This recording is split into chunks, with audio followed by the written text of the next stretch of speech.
that's what a lot of people care about. They care about just, hey, we won. And there is an element of that I do understand. Absolutely. No one is apologizing for a win.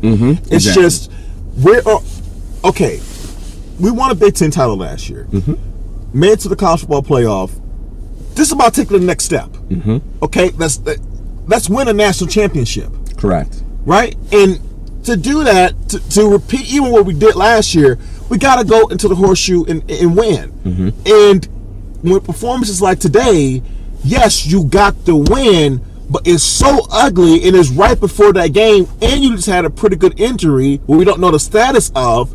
It's like, okay, whew, wipe the sweat, we made it, but okay. But then you got to look at reality. Yeah, it's reality, and it's like there's a little bit of good and bad and uneasiness about reality, and it's okay to say that in the midst of enjoying the moments. I'm ecstatic, like a ton of Michigan fans are. And mind you guys, Des can vouch, he was right there, of course. A lot of people were in lockstep with us. Correct. They were booing the offense today. Yeah.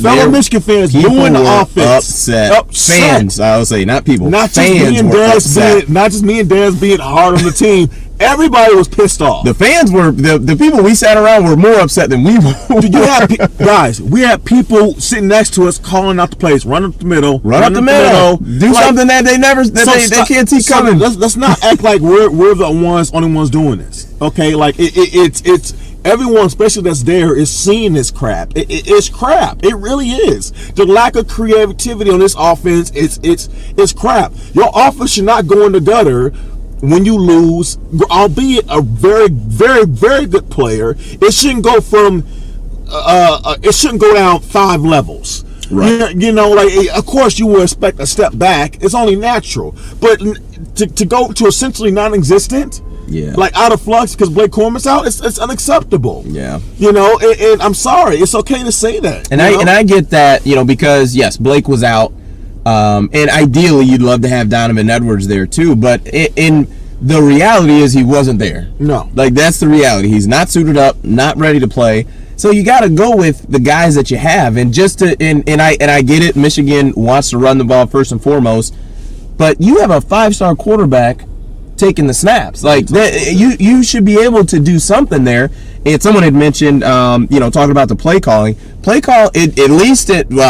Basically most of this game, outside of the first drive, the play calling was abysmal offensively. Oh, yeah. It was just like we said, everything was hard. Like it takes a timeout to be able to draw up a play to get a guy wide open. Like that should be baked into your offense. That should be, give me 5 go-to plays. That should be just baked in. That shouldn't be hey, we got to take a timeout, let's huddle up and then diagram the play. You should be able to do that on a 2nd and 10. All right, cool. And it was difficult.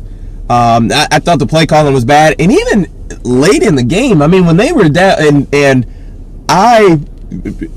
a fan, so it doesn't matter. I don't have to know exactly the situation. But Michigan had no timeouts on that 2nd and 10 that Cornelius Johnson caught the ball, made it 3rd and 5. Right, they reviewed the play, so it kind of put a stoppage within the game. But it got to a point where we're just like, hold on, like, why are they still throwing the ball? Yeah, what are we doing? If you somehow get a sack, and you can get sacked many different ways. It could have been a muff snap. You try to scramble, all of a sudden, the guy back there wraps you up.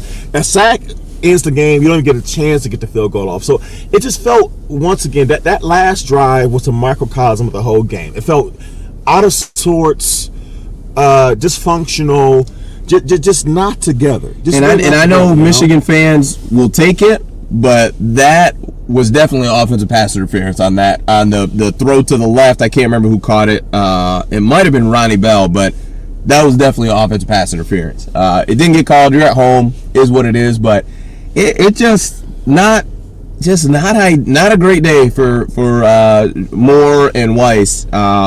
That was pretty rough, and to me, the excuse that Blake Corum is out is not one that you could just say, oh well, okay, don't put the blame on me. That's literally your job. Your offense can't, for a team. I'll put it this way: for a team to be as good as Michigan is, to be the 3rd-ranked team in the country, their offense does not fit that billing.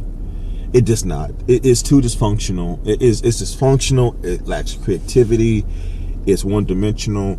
And you know, some of you may chalk this game up to being trap game, cold day, ugly. It was cold. It was. That is a fact. It was very, very, very cold. We just get through it, and like once again, there's an element of truth to that. But man, you felt good that they got the win. And look, there's a lot of excitement about what's in front of us. You know, we have Correct. Ohio State. This is incredible. And that's also worst case scenario, bro. Let's say they lose next week. You had an 11-1 year. That's an incredible year. It really is. So I mean, guys, if you think we can't separate, being critical and critiquing a performance and then recognize the reality, then you're not paying attention to us.